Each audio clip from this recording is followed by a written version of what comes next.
Հայաստան, այժմ ուխտագնացությամբ գնում ենք դեպի Մայրաթոր Սուրբ Էջմիածին, երբ Նիկոլ Փաշինյանը կամ իր իշխանությունը տեսնում են, թե ինչ աջակցություն ունի վեհափառը, հնարավոր է այն մտքից, որ դուրս է եկել եկեղեցու դեմ եւ վեհափառը ասում է, որ պետք է փոխվի, հետ կանգնի այդ մտքերից, թե նրան ոչ մի բան չի կանգնեցնելու ըստ ձեզ։ Ջան, նրան կանգնեցնելու ենք մենք, նրան կանգնեցնելու է հավատավոր ժողովուրդը ու անկեղծ եմ ասում Նիկոլ Փաշինյանից երկար բարակ խոսելու ոչինչ չկա, Նիկոլ Փաշինյանը դավաճան է ու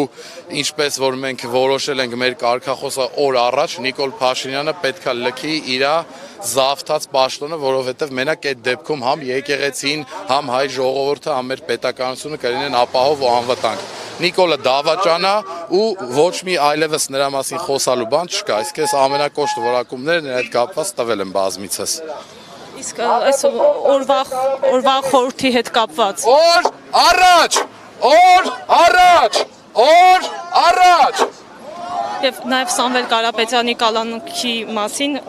Հենրիխ Դանիելյանը բարբերաբար անդրադառնում է եւ այստեղ պաստառներ եք տեսնում։ Այստեղ տեսնում ենք նաև Սամվել Կարապետյանի նկարով պաստառներ, նշեմ, որ երբ կալանավորեցին, 2 ամսյա կալանք տվեցին Սամվել Կարապետյանին, Մայրաթոր Սուրբ Էջմիածինը ևս հայտարարության հանդես եկավ դատապարտելով նրա կալանավորումը։